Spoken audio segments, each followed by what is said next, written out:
Welcome to our final lecture. This week we are going to conclude our study of series. We'll start by talking about alternating series and conditional convergence. We'll move on to talking about power series, and then we'll finish by talking about Taylor and Maclaurin series.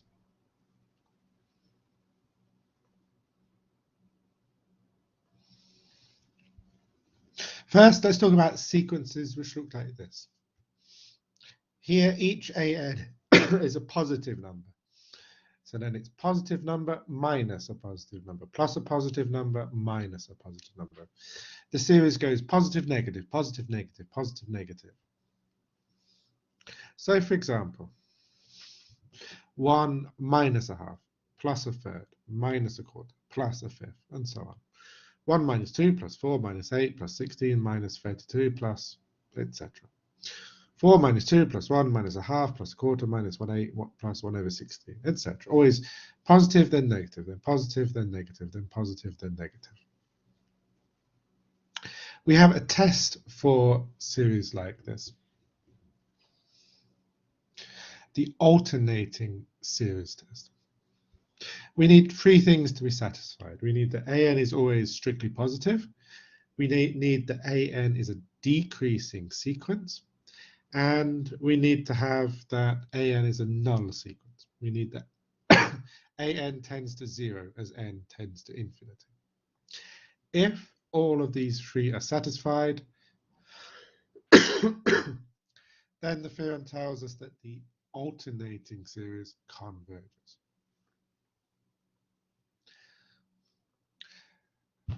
Now, of course, in condition 2, we don't actually need that it's decreasing for all n.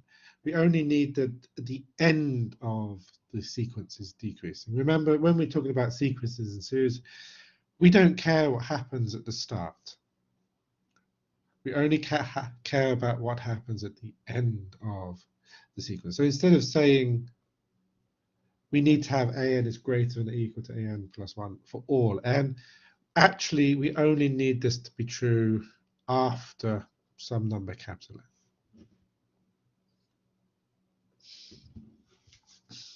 Let's prove this. If you recall from 2 weeks ago how we were studying series, we start with the partial sums. We let Sn be the sum of the first n terms. So A1 minus A2 plus A3, and then ending with plus minus 1 to the n plus 1 an.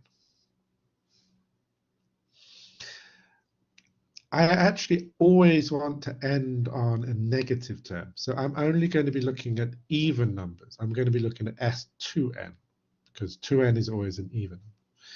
Why? Because this partial sum always ends with a negative term. It's always the same number of positive terms and negative terms.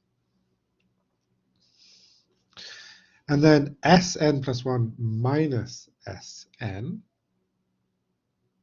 We have a partial sum with 2n plus 2 terms minus a partial sum with 2n terms. Delete the first 2n terms and we're just left with 2 terms, the biggest two.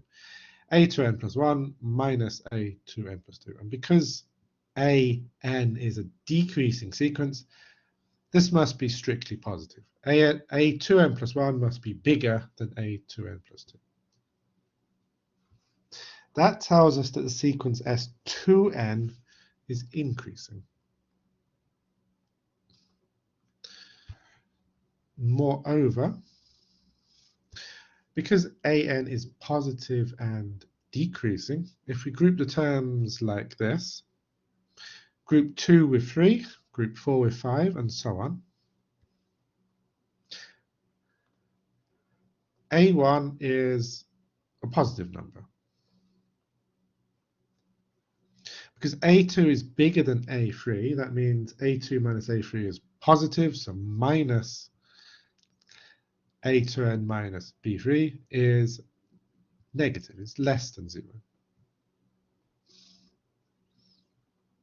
So certainly we could write less than 0 here.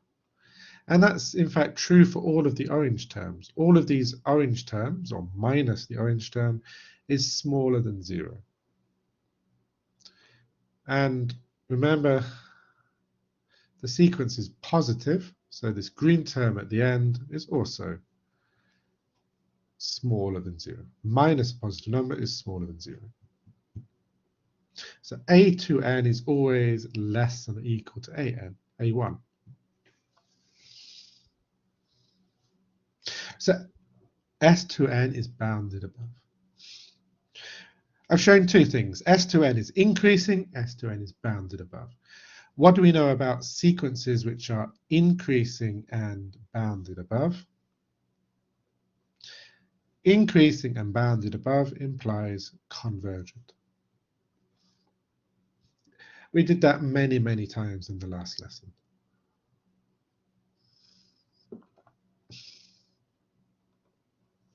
So we know that there exists some limit, and I'm going to call this limit S. So we know that S2n converges to S as n tends to infinity. Then we could look at the odd terms, the S2n plus 1. That's the same as S2n plus A2n plus 1. A2n plus 1 converges to 0, so this must converge to S. So the even terms of S, n converge to S, and the odd terms also converge to S. It follows, and I'm not proving this, I'm leaving for you to prove, that if we have a sequence where the even terms converge to a number and the odd terms converge to the same number, then the whole sequence must converge to that number. But then we're finished. If the partial sums converge, then that means that the series converges. So yet again, to prove this fact, we've used that increasing sequences which are bounded above must be convergent.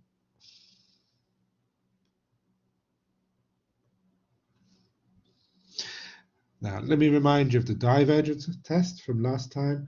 The divergence test said that if we have a series and if the terms of the series do not converge to 0, then the series does not converge to 0.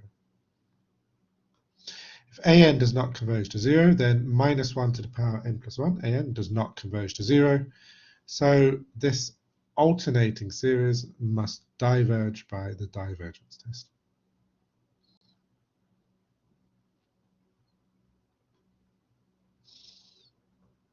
Let's look at an example. Let's look at the example of an is equal to sine 1 over n. Now, we need to be careful before we go on. Note that for all natural numbers n, 1 over n is going to be less than or equal to 1, and 1 is less than pi over 2. And as n increases, 1 over n decreases. 1 over n plus 1 is smaller than 1 over n.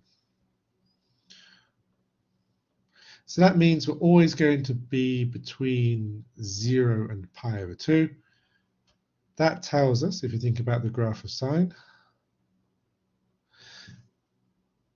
that tells us that an is always positive. And it tells us that an plus 1 is going to be smaller than an.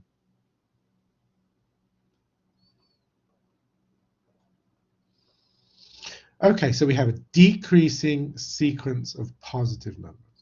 And moreover, because an converges to 0, we can use the alternating series test to see that the series minus 1 to the power n plus 1 sine 1 over n must converge.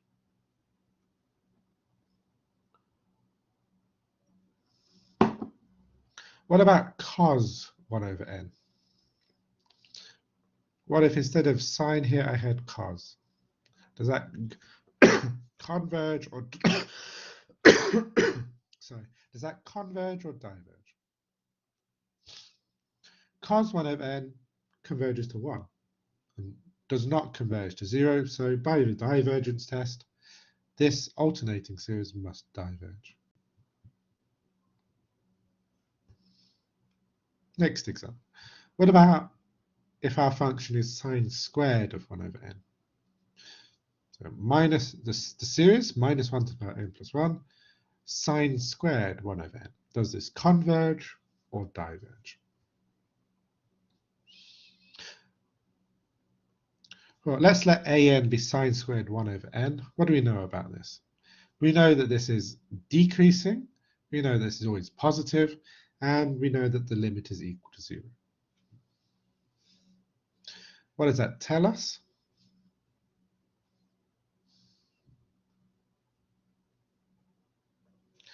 That tells us that this series must converge by the alternating series test.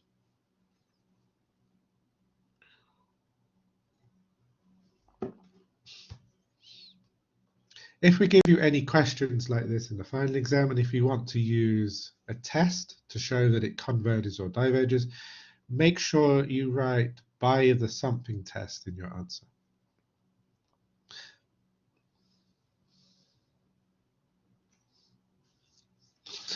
Another alternating series.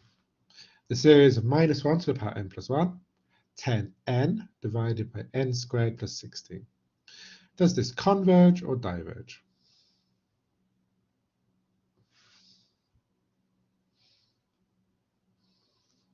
Okay, the first thing to do is to write down what function we want to be an. I want an to be 10n over n squared plus 16. Know that this is always positive. N is a positive number, so 10n is positive, n squared plus 16 is positive, so this is always positive.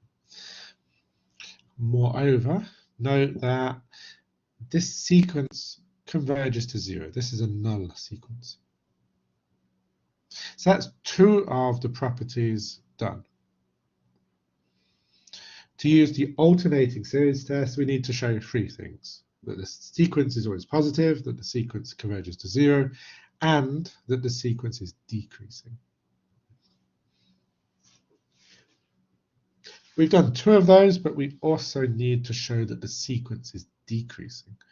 And to do that, I'm going to define a function. I'm going to look at f of x is 10x over x squared plus 16. And I want to show that this is a decreasing function.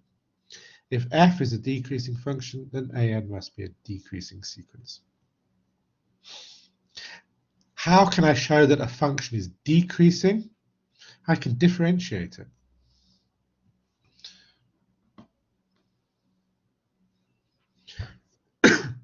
Differentiate f, we get this function, and we can see that as long as x is at least 4, f prime is less than or equal to 0. So after 4, f is a decreasing function. After 4, an is a decreasing sequence.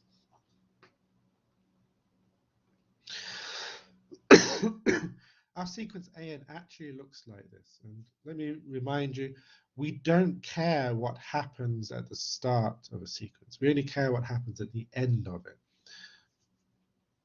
Just looking at the blue part of this sequence, this is a decreasing sequence of positive numbers which converges to 0.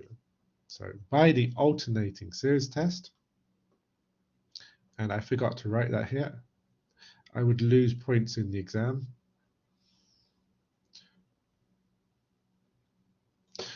Therefore, this alternating series converges, and then I should write by the alternating series test. If I forget to write by the alternating series test, I'm going to lose some points in an exam.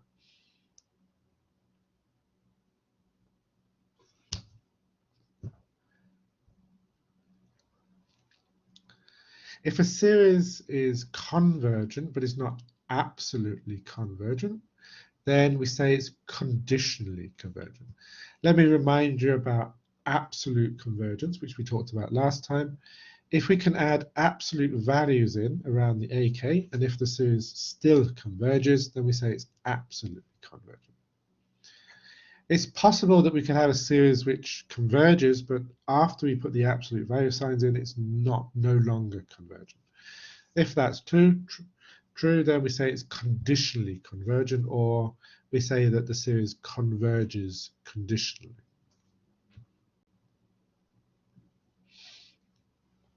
For example, the series minus 1 to the power n plus 1 over n is conditionally convergent. This series converges, but if we put absolute value signs in, like this, then we get the series 1 over n, and we know that that series diverges.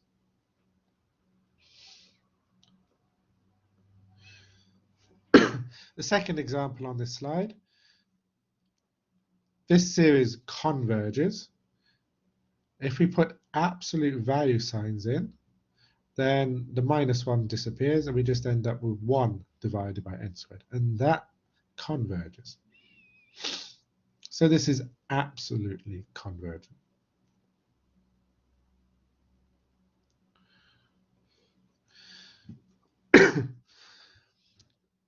Now, these are important facts because we can rearrange an absolutely convergent series without changing its sum, but this is not true for conditionally convergent series.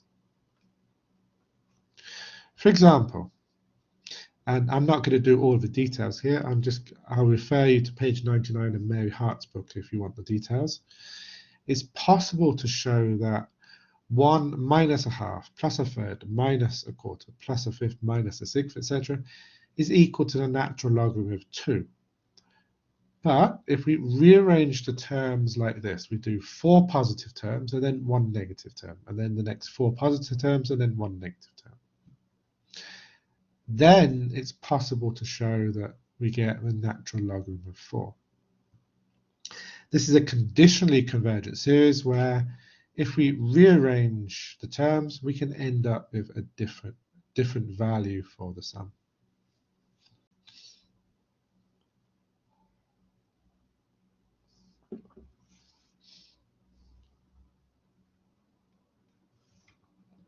Our second topic for today, which is quite a big topic, is the topic of power series.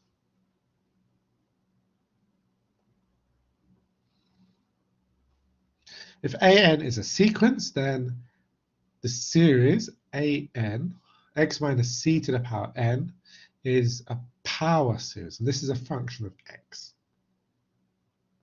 Now, let me just point out, for power series, this is slightly different.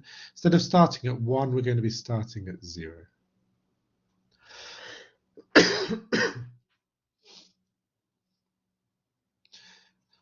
For power series, we can think of them as infinite polynomials, polynomials of infinite degree, if you want.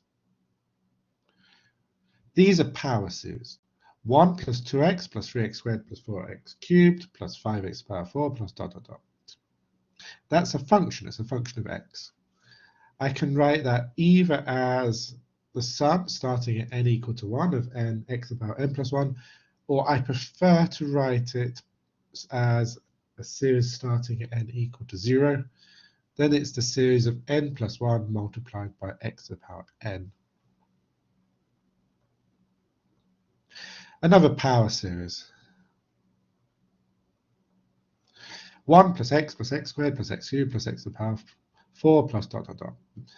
The power series of x to the power n. Or we could have the power series of n factorial x to the power n.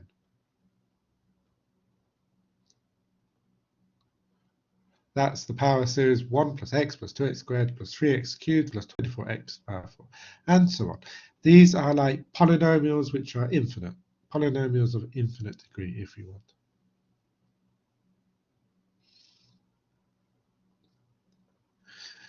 Now, if we have a power series an bracket x minus c close bracket to the power n, the number c, the constant c, is called the center of the expansion.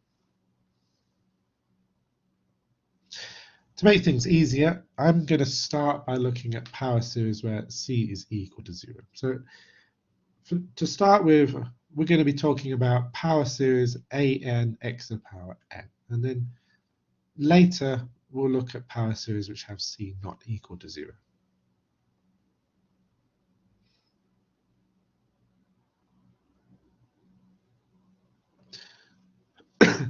I want to answer 3 questions about power series.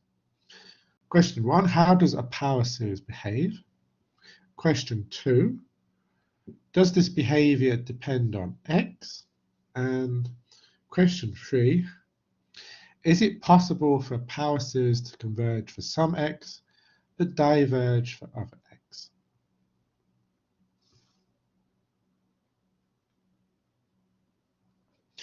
We've looked at the geometric series already. This is a type of power series.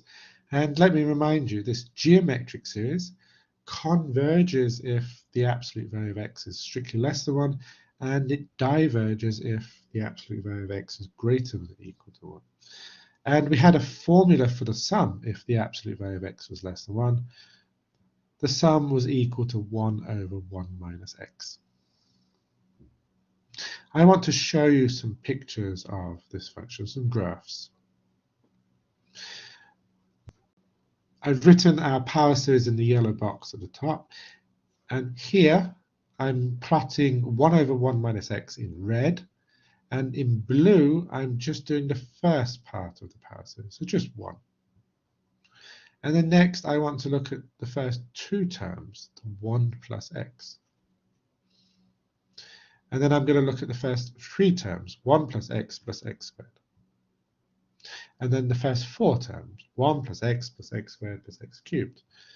And you can see that every time I increase the number of terms, the blue curve is getting closer to the red curve. Let me show you a few more.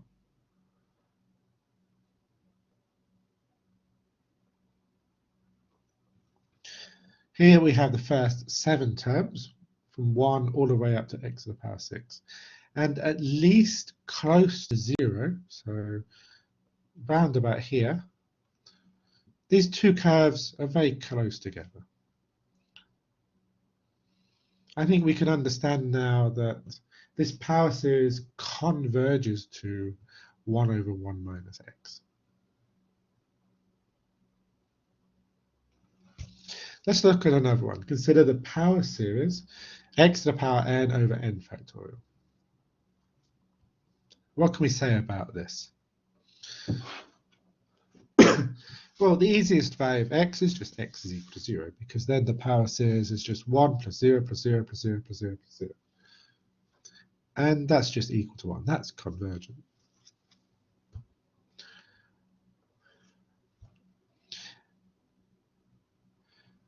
Next, I want to use the ratio test, version 2 of the ratio test. If you remember, for the ratio test, we do a term of the power series divided by its previous one, and then we take the limit. So supposing x is not equal to 0, I want to let Bn be the nth term of the power series. That's xn divided by n factorial. And then I want to do absolute value of Bn plus 1 divided by Bn. And then I want to take its limit. And its limit is equal to 0.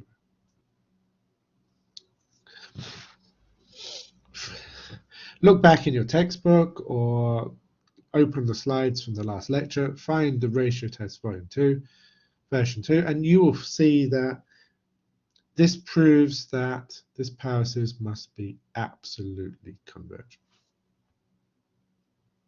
So that means this power series converges for all x in the real numbers.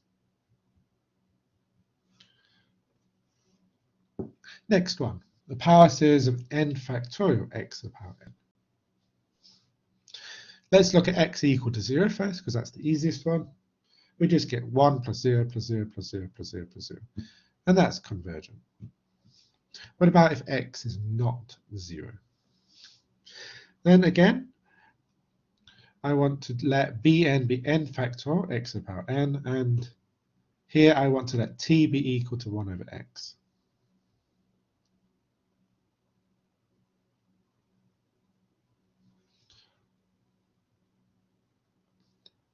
Now recall that t to the power n over n factorial, just here, which of these is more powerful, t to the power n or n factorial? The answer is n factorial is more powerful or dominant over t to the power n, so this ratio must converge to 0. But that means that our Bn, or absolute value of n, must converge to infinity.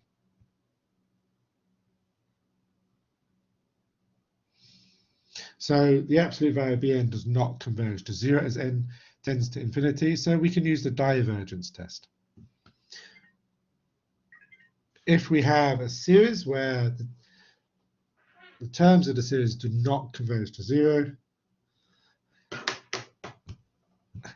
then the series must diverge. So let's summarize this. This power series converges if x is equal to 0, and it diverges if x is not equal to 0.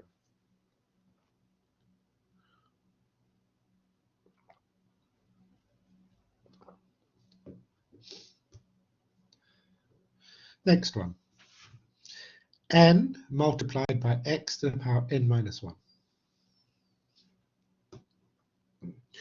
We'll do what we did before. First, we'll look at x equal to 0, because that's the easiest one. Again, 1 plus 0 plus 0 plus 0 plus 0, so that converges. What about if x is not equal to 0? Again, let's let Bn be the terms in the power series. So let Bn be n x to the power n minus 1. And then I want to use the ratio test on this. So absolute value of Bn plus 1 divided by Bn. And if you check the details here, you can see that the limit of absolute value of Bn plus 1 over Bn is the absolute value of x.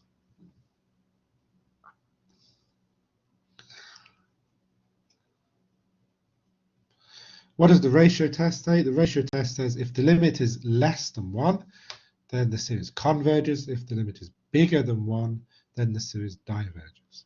So by the ratio test, this power series converges if the absolute value of x is between 0 and 1, and it diverges if the absolute value of x is greater than 1.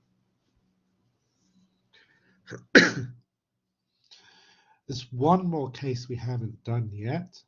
What happens if the absolute value of x is equal to 1?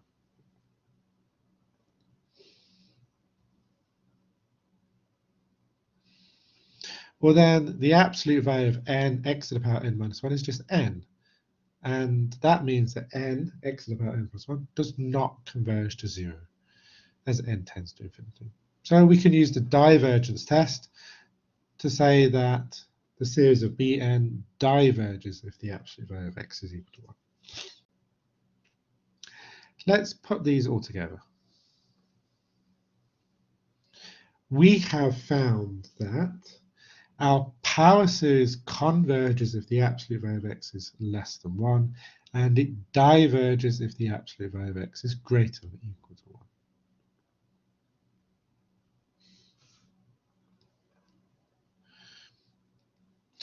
That's the number. Those are the examples I'm going to do. You can read more examples in the textbook.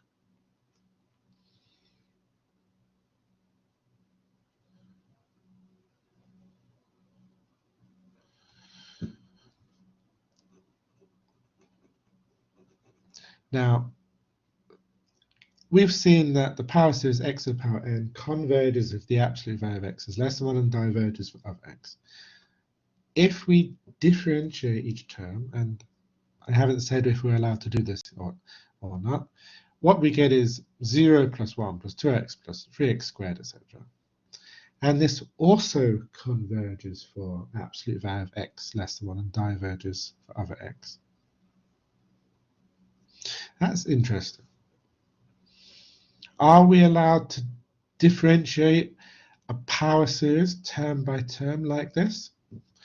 The answer will come to later. First, a theorem which says a power series satisfies one and only one of the following three conditions. Property 1, maybe the power series converges absolutely for all x. Possibility 2, it's possible that we have a power series which converges for x equal to 0 but diverges for all of the other x. Or possibility number 3, maybe there exists some number capital R such that the power series converges if the absolute value of x is strictly less than R and diverges if the absolute value of x is strictly greater than R. Let me just recap these. Possibility 1, we might have a power series which converges everywhere. we might have a power series which converges at 0 but diverges for all of the other numbers. Or, possibility 3, we might have a power series which converges between minus r and r and diverges for the other r. There's actually 4 different cases here because we don't know what happens at r. Maybe the power series converges on a closed interval from minus r to r, or maybe the second or third possibilities, maybe it converges on a half open interval, or the fourth possibility at the bottom, maybe it converges on an open interval. That brings us on to the idea of radius of convergence. Let's suppose r is a number which is 0 or bigger, either between 0 and infinity, or it might be infinity. If we have a power series which converges for all x less than r and diverges for all x greater than r, then this number r, which is either a positive real number or it's infinity, is called the radius of convergence of the power series.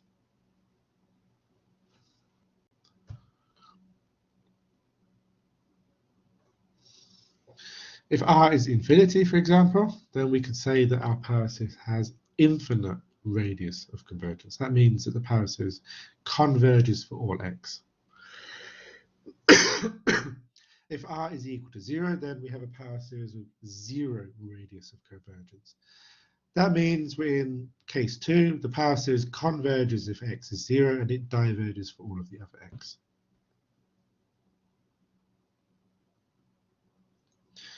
If r is strictly greater than 0 or r is infinity, then the open interval from minus r to r is called the open interval of convergence of our power series.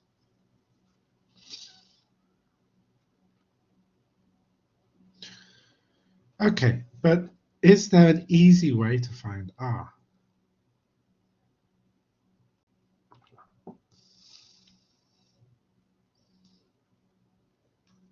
And the answer is yes, we have a theorem. Suppose that the absolute value of an divided by an plus 1 converges to a number r, which is either a real number or it's infinity, as n tends to do. Then the power series, an x to the power n, has radius of convergence capital R.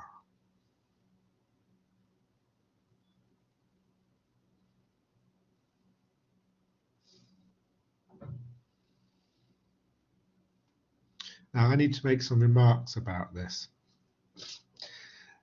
A power series always has a radius of convergence. It's possible that the limit of the absolute value of an over an plus 1 doesn't exist. But even if it doesn't exist, that doesn't mean that a power series doesn't have a radius of convergence. A power series always has a radius of convergence. This theorem just gives us an easy way to calculate capital R if the limit exists. If the limit does not exist, then we're going to have to use a different method to find R.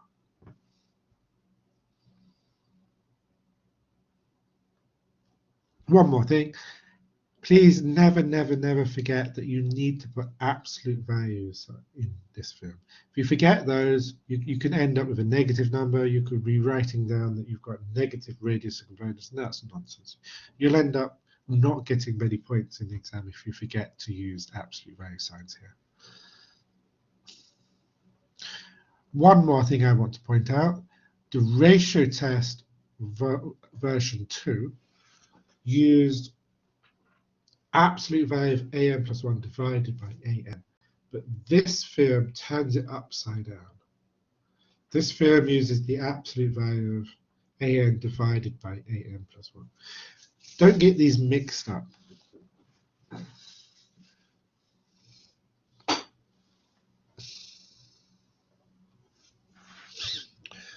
Okay, so we've seen that there always exists some number r such that A power series converges if the absolute value of x is less than r and diverges if the absolute value of x is greater than r. And I want to suppose that r is a positive real number, a strictly positive real number. What happens if the absolute value of x is equal to r?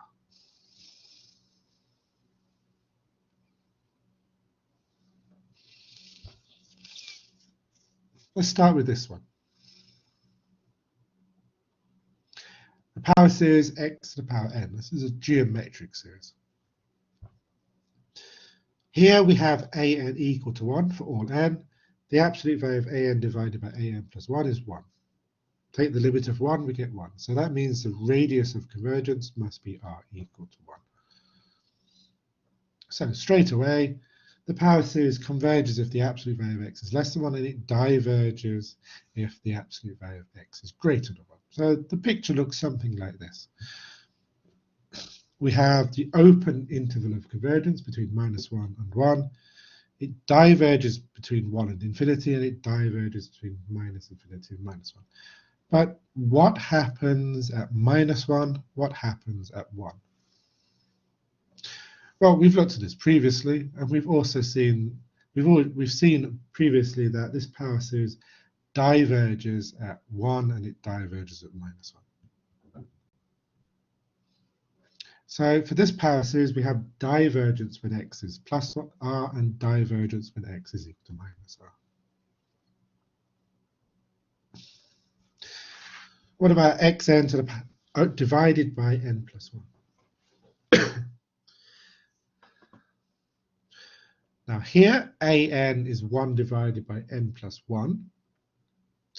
And if we use this theorem, we do the absolute value of an divided by an plus 1. Take the limit, we get the number 1. So just like the previous example, here we're going to have that the radius of convergence is r equal to 1. And then we can write down that this power series converges if the absolute value of x is less than 1, diverges if the absolute value of x is greater than 1. What happens at +1? What happens at -1? Well, if it's at +1, then the series looks like this. 1 plus a half plus a third plus a quarter plus a fifth plus a sixth. And this one we know diverges. What about if x is -1? Well, then we get 1 minus a half plus a third minus a quarter plus a fifth minus a sixth. This one we know converges by the alternating series test. So this time the picture looks like this. We have convergence on the half open interval between -1 and 1 and divergence elsewhere. For this example, we had convergence when x is equal to -r and divergence when x is equal to r.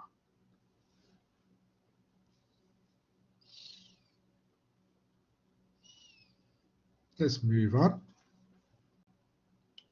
What about x to the power n divided by n plus 1 squared? We'll do this the same way. First, we're going to use the theorem, absolute value of an divided by an plus 1, and take the limit. And again, we get the number 1. But what happens at +1 and what happens at -1? Well, we can do them both at the same time, because if the absolute value of x is equal to 1, then our power series just becomes the series 1 over n squared. And this one we know converges. So this time the picture looks like this. We have convergence on the closed interval from -1 to 1 and divergence elsewhere. This time we had convergence when x is plus r, and we had convergence at plus r and convergence at -r. So that's 3 examples which show that if absolute value of x is equal to r, we could have divergence, we could have conditional convergence, or we could have absolute convergence.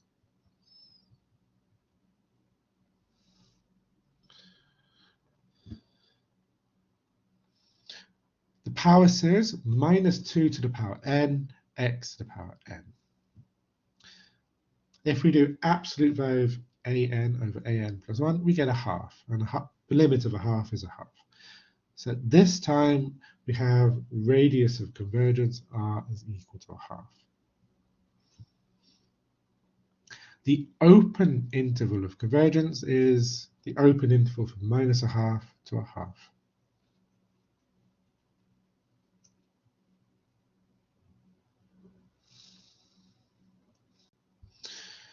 The power series n plus 1 to the power x to the power n. Again, we do our theorem, absolute value of an divided by an plus 1, take the limit, and we get the number 1. This has radius of convergence r equal to 1, so the open interval of convergence is the open interval from minus 1 to 1.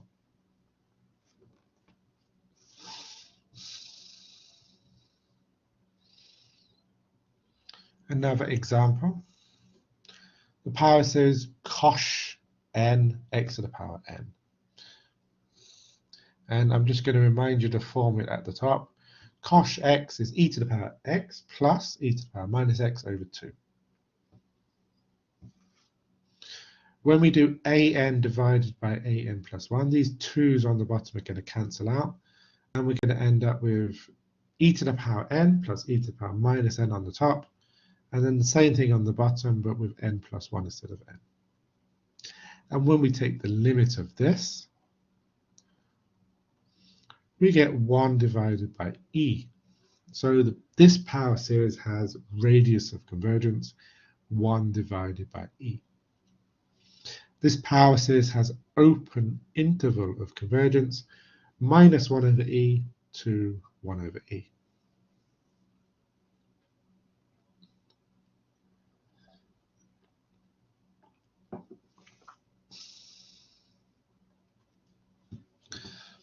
And a final example for this idea, the power series x to the power n divided by n factorial. The limit as n tends to infinity of the absolute value of an over an plus 1 is infinity. So we have infinite radius of convergence. The open interval of convergence is the whole real line. Open interval from minus infinity to infinity.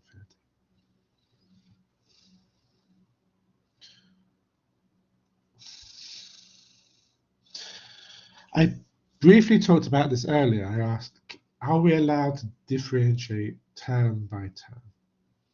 Well, power series is just a function. So can we differentiate it? Can we integrate it?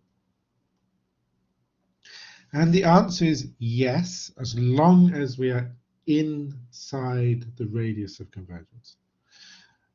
If we have a power series of radius of convergence capital R, and this is the important bit, which I've written in red, as long as the absolute strictly less than R, so in other words, as long as we're in the part series which converges, then yes, we're allowed to differentiate it, and we're allowed to integrate it.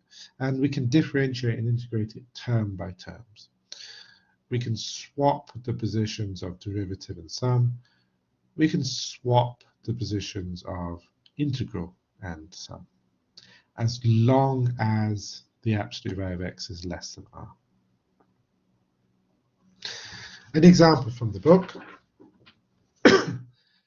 Find series for f prime and f double prime if f of x is equal to 1 over x. That's 1 plus x squared plus x cubed plus dot dot dot.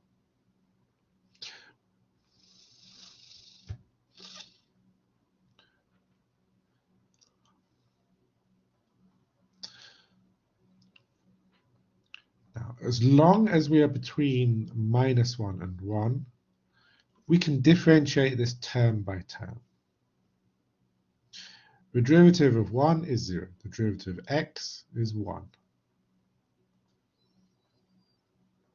The derivative of x squared is 2x. Derivative of x cubed is 3x squared, and so on. Just differentiate each term. And then do it again. Differentiate each term, we end up with 2 plus 6x plus 12x squared, and so on.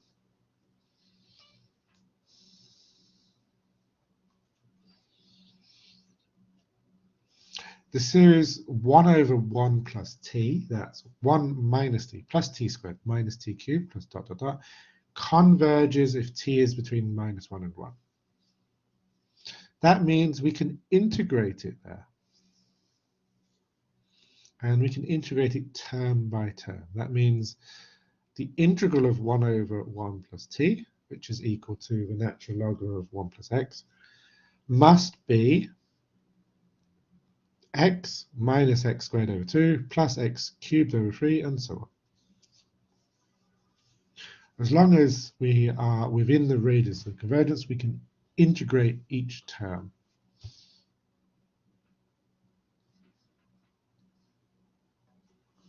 That's enough about differentiating and integrating. What do we do if we have a power series with center of expansion C? All the results that we've seen so far have been for power series with center 0. But all of these things are also true if we have a power series with center C.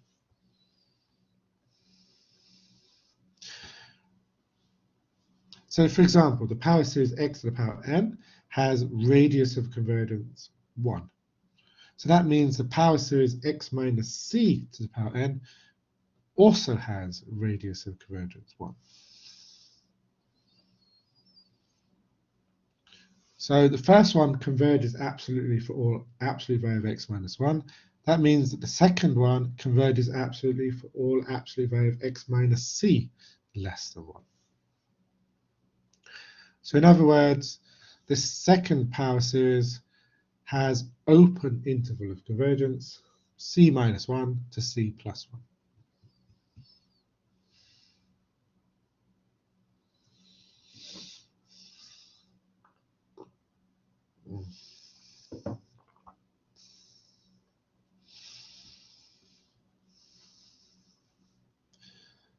We know that the power series xn over n factorial has radius of convergence infinity. So replace x by x minus c, we still have radius of convergence infinity. This one converges absolutely for all x.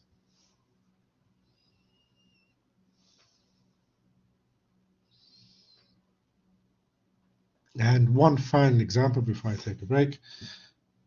The power series of x to the power n divided by n plus 1 squared has radius of convergence r equal to 1. So that means that if we replace x by x minus c, we still have radius of convergence 1. We end up with a power series which converges between c minus 1 and c plus 1. And as long as we are here, as long as we're between c minus 1 and c plus 1, we can differentiate it term by term, and we can integrate it term by term.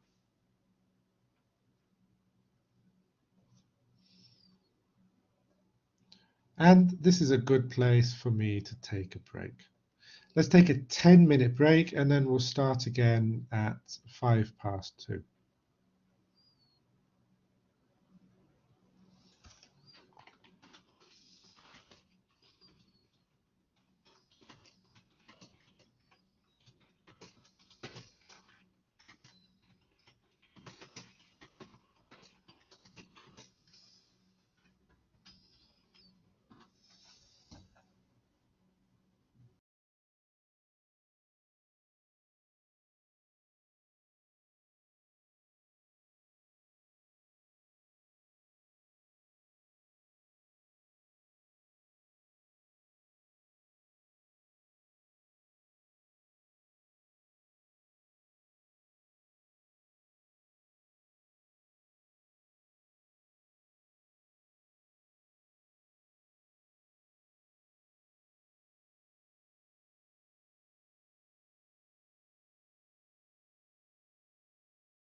And let's continue. The final section of this course is about Taylor and Maclaurin series. Before I talk about those, I need to revise two theorems from Mathematics 1. We need Raleigh's theorem and we need the mean value theorem. You can find these in chapter 4 of your book. Raleigh's theorem says, suppose that we have a continuous function defined on a closed interval. Suppose that this function is differentiable on the open interval from a to b, and suppose that f of a is equal to f of b. Then there exists a number c between a and b such that the derivative of f at c is equal to 0. The picture looks something like this. If we have a continuous function like this, where f of a is equal to f of b, then it doesn't matter what the function does between a and b. Somewhere between a and b, there will be a point where the derivative is equal to 0.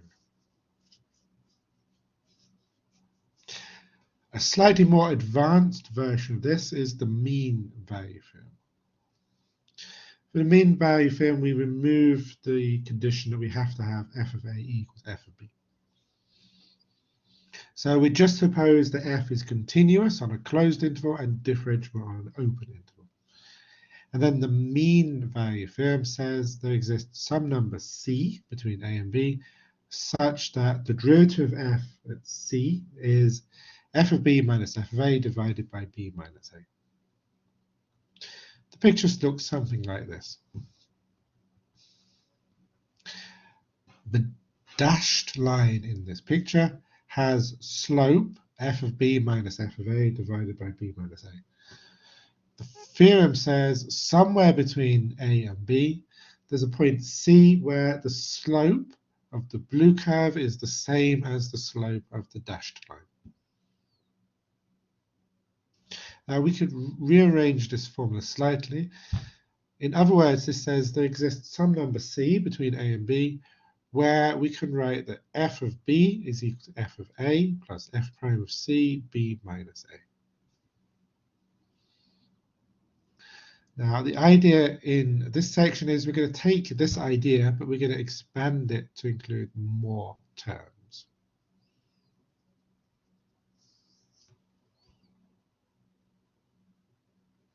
So, looking at this formula just here, we're going to extend this idea. Taylor's theorem. Again, we want a function f, which is defined on a closed interval. We want this function to be continuous on this interval, and we need its first n-1 derivatives to all exist and be continuous on this closed interval. We need the nth derivative to exist and be continuous on the open interval from a to b. As long as we have these facts being true,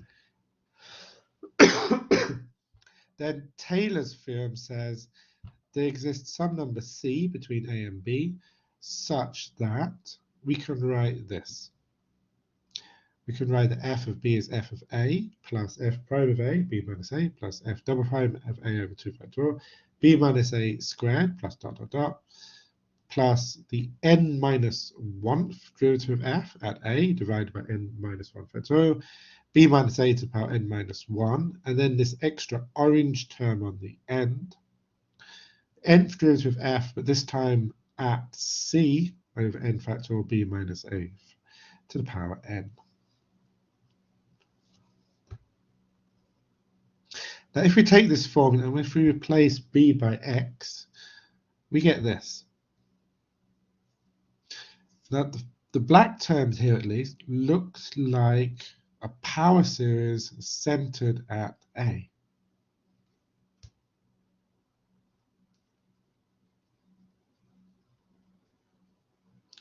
So the idea here is if we can show that this orange term tends to 0 as n tends to infinity, then we would have a power series centered at a.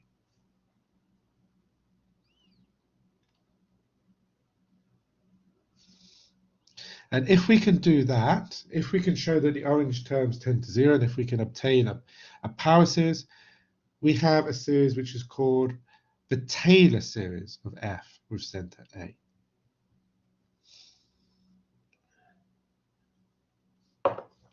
Okay, that's the theory. The Taylor series of F with center A is this power series. The orange term is called the remainder term.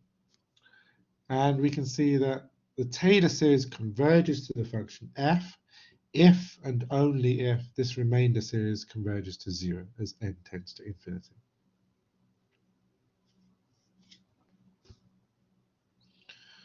Let's do an example.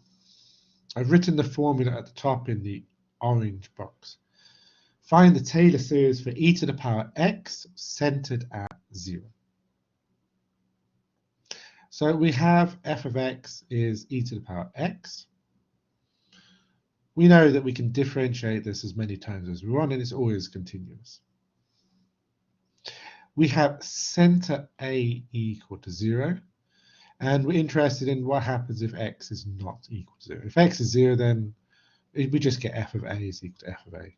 F of 0 is equal to f of 0. So suppose for now that x is not 0. Taylor's theorem says f of x is f of 0 plus f prime of 0 x plus f double prime 0 over 2 factorial x squared, etc. And then ending with this orange term, this remainder term.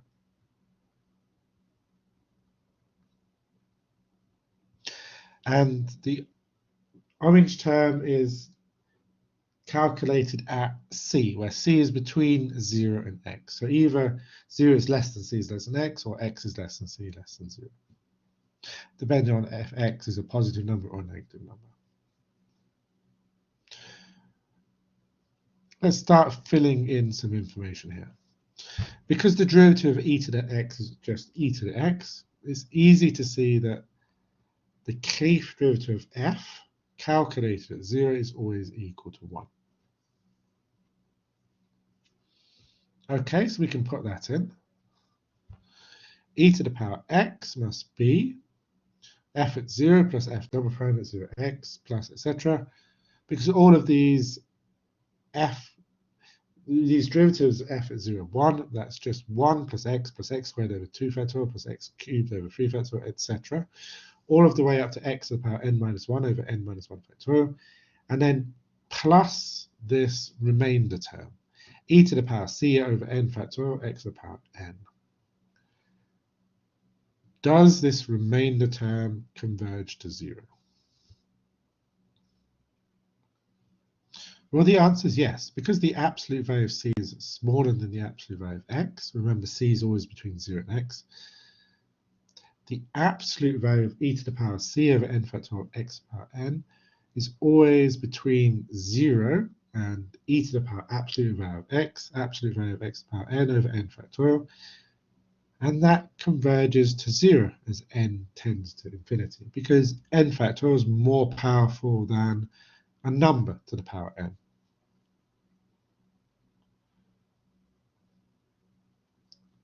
So that shows that this remainder term is tending to 0.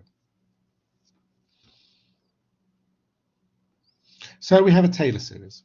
The Taylor series is of e to the power x is 1 plus x squared over 2 factorial plus x cubed over 3 factorial plus dot, dot, dot. Now, the way that Thomas's calculus defines e to the power x is, first it defines the natural logarithm as the integral of 1 over x, and then it defines e to the power x as the inverse of the natural logarithm. But that's not the same for everybody. Some people use this Taylor series as the definition of e to the power x, and then they define the natural logarithm as the inverse of this function. And then after that, they move on to talking about the derivative of ln x.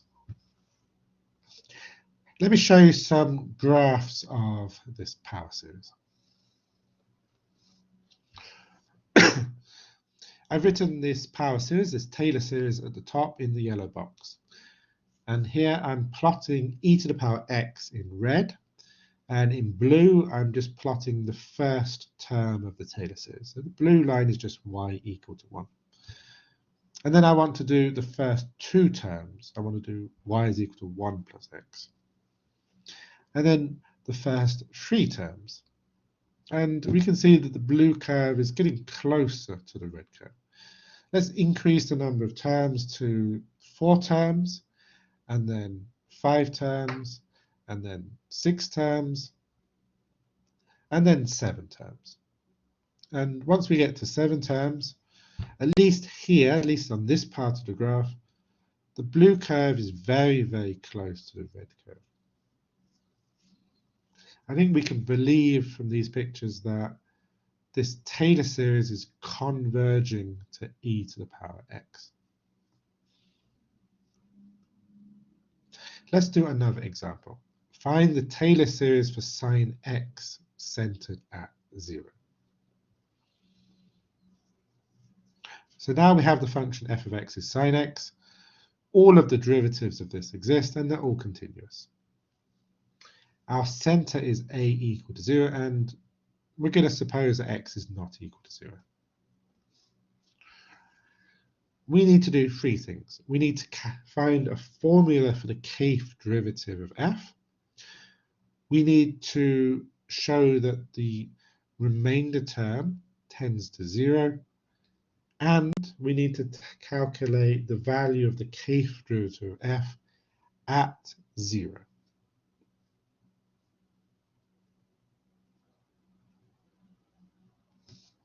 So first, let's differentiate sine x. The kth derivative of sine x, there's 4 possibilities. It's either cos x, or minus sine x, or minus cos x, or sine x. One of these 4 must be true. And all of these are between -1 and 1. So our remainder term must be smaller than the absolute value of x over n factorial, which converges to 0. By the sandwich theorem, the remainder term converges to 0.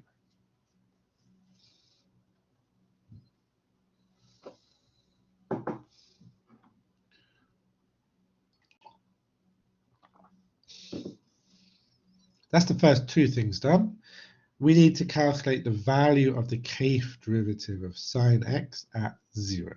And I'm going to leave it for you to check that if k is 1, 5, 9, 13, etc., we get 1 because that's cos 0. If k is an even number, we get 0 because we're either doing sine of 0 or minus sine of 0. And if k is 3, 7, 11, 15, etc., then we get -1. That's minus cos at 0.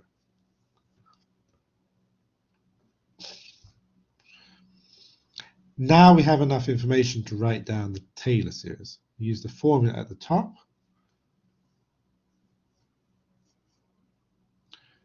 And we write down that sine x is f of 0 plus f prime is 0x plus etc. etc. Put in the information we've just found. Half of these are 0. A quarter of these are +1, and a quarter of them are -1. We end up with x minus x cubed over 3 factorial plus x5 over 5 factorial minus x power 7 over 7 factorial plus ... This is the Taylor series of sine x with center 0. Let's look at some pictures. Now remember, the center is 0, so of course these 2 functions are going to be touching at 0. As before, the red curve is the true function, y is equal to sine x, and the blue curve is going to be the first n terms in the Taylor series. So y equal to x minus x cubed over 6, looks like this. Let's add another term. Y is equal to x minus x cubed over 6 plus x to the power 5 over 120, and so on. Let's keep going.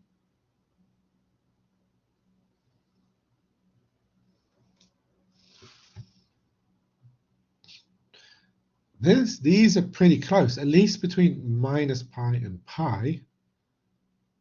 This Taylor approximation is very, very close to sine x.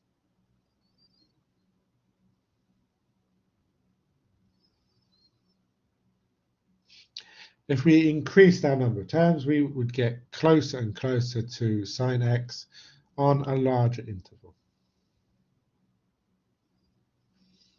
Another example. This time, find the Taylor series for the natural logarithm of 1 plus x centered at 0. So we have our function f of x is natural logarithm of 1 plus x. We have our center, a equal to 0. And first, I want to look at x between 0 and 1. Then f and its derivatives exist, are continuous between 0 and x. I'm going to leave it for you to check that f of 0 is 0. And the kth derivative of f at 0 is minus 1 to the power k minus 1 factorial. That's just differentiating and then replacing x by 0. The remainder term r, again, we can show tends to 0 because x is less than or equal to 1. So therefore, if we are between 0 and 1, the Taylor series for natural logarithm of 1 plus x, put all of the information in, x minus x squared over 2 plus x cubed over 3 minus x to the power 4 over 4, etc. You can check the details here. Now, it can actually be proven, but it's more difficult, that this series also converges between minus 1 and 0. And it can be proven that this series diverges if x is strictly greater than 1. Let me show you some pictures. The red curve is the natural logarithm of 1 plus x. The blue curve is y is equal to x here. And then I'm going to be increasing the number of terms that I'm using for the blue curve. And recall, I've just said on the previous slide that this blue curve, this Taylor series, should converge between minus 1 and 1. And it should diverge between 1 and infinity. Let's see what happens as we increase the number of terms we include. 2 terms, 3 terms, 4 terms, 5 terms, 6 terms, and then the last one I've drawn is 7 terms. Certainly looks from these pictures that it converges between minus 1 and 1, and it diverges between 1 and infinity.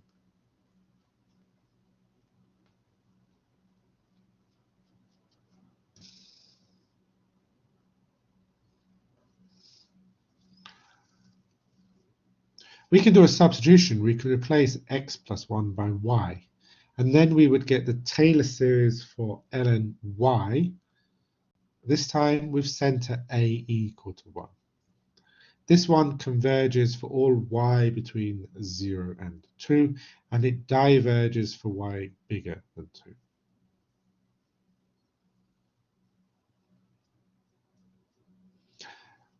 This section is about Taylor and Maclaurin series, and I've only been talking about Taylor series. What's a Maclaurin series? Maclaurin series is just a Taylor series with center 0. If you're ever asked to find a Maclaurin series, it just means find a Taylor series with center 0.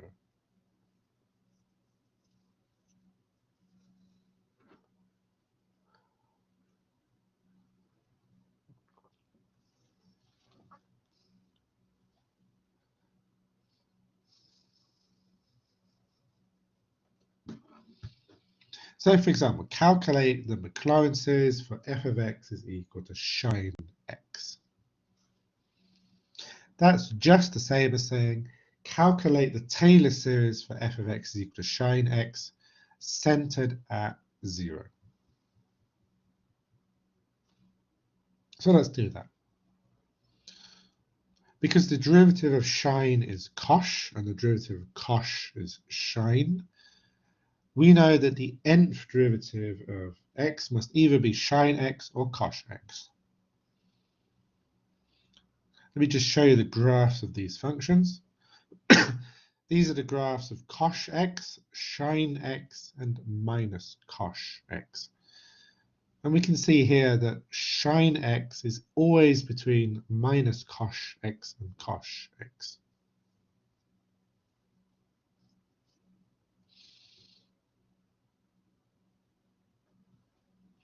So if x is not 0 and c is some number between 0 and x, the nth derivative of f at c, absolute value of this, must be smaller than cosh x. Why? If it's cosh x, then we just get equal. Cosh x equal to cosh x. If it's sine x, we just get sine x is smaller than cosh x. Therefore, by the sandwich rule, we can prove that the remainder term converges to 0.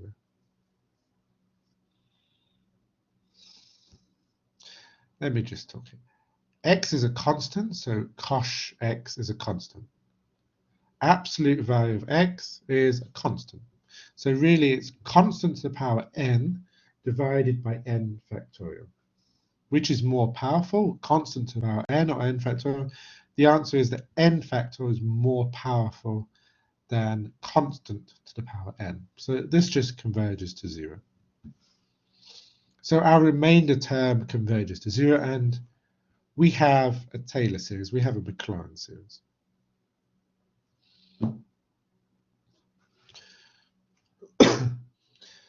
Now, derivative of sine is cosh, derivative of cosh is sine. So if n is an even number, the nth derivative of f is sine x. If n is an odd number, the nth derivative of f is cosh x. So the nth derivative of f at 0 is going to be either 0 or 1, depending on if we have an even term or an odd term. And that's what we need. The formula is at the top. We're going to be replacing each of these derivatives of f at 0 by either 1 or 0.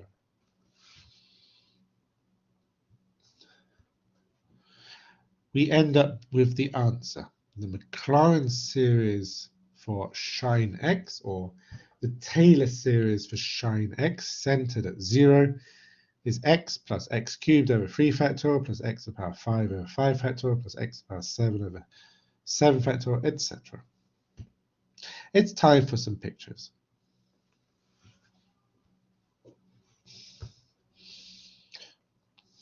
Let's increase the number of terms we use for the blue curve. 1 term, 2 terms, 3 terms, 4 terms, and 5 terms. That's all I've drawn. After 5 terms, at least between -4 and 4, these two curves are very, very close. If we zoomed out, we would see as x gets bigger or more negative, they're not exactly the same, but we would, as we increase the number of terms we use, for any x, the Maclaurin series converges to sine x. Another example. Calculate the Taylor series for 1 over x with center a equal to 2. And then the question is, for which values of x does the series converge?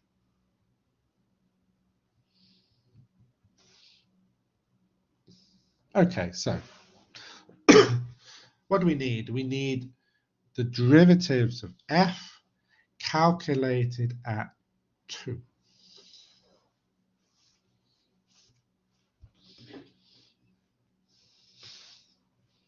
And then we can put these numbers into the formula to see 1 over x is equal to f of 2 plus f prime at 2, x minus 2 plus f double prime at 2 over 2 factorial, x minus 2 squared, etc.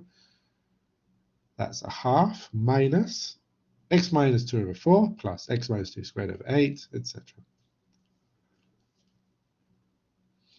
if we replace every x minus 2 over 2, so minus x minus 2 over 2 by r, then this is just the same as a half 1 plus r squared plus r cubed plus r to the power 4.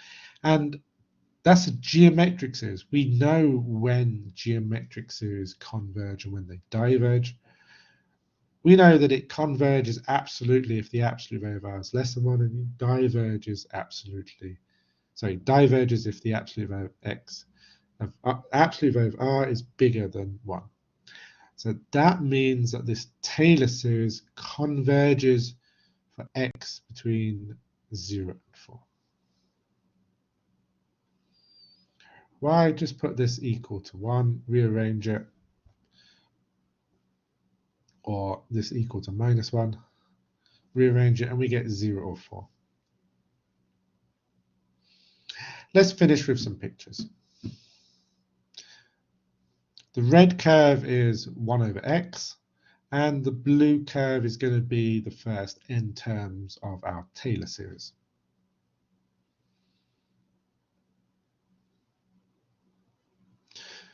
This should converge between 0 and 4, and it should diverge elsewhere.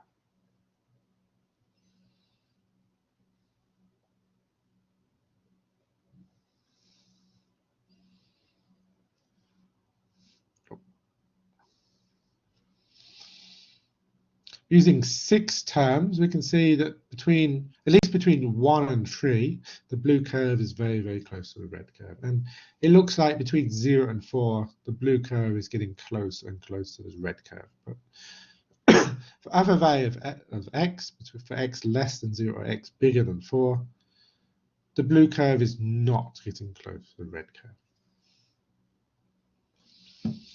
And that is the end of this course. Are there any questions?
Okay, so you have your sphere, and you have your top cone, and this is phi is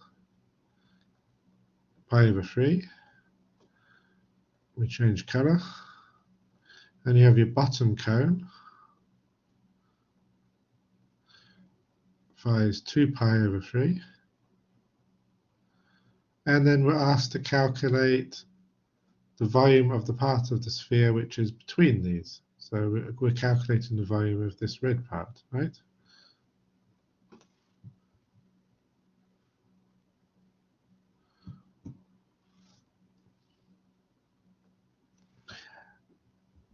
So rho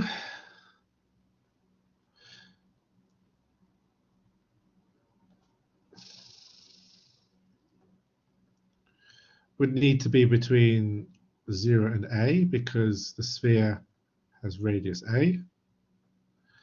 In the question, we know that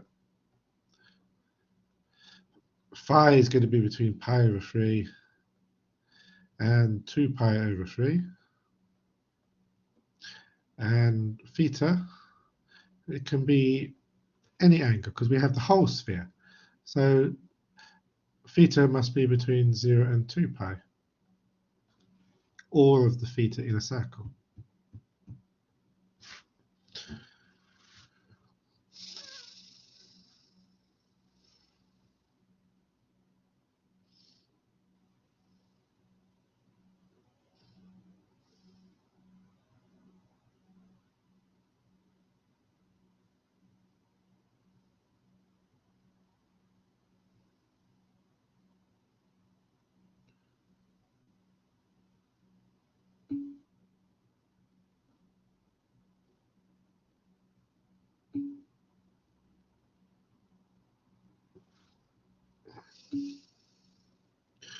Okay, so you'll get, I would assume you will get partial points. You've calculated the volume of the wrong thing, but hopefully you've shown some understanding, so hopefully you will get some of the points from the question. But that was up to Professor Ozekis to decide.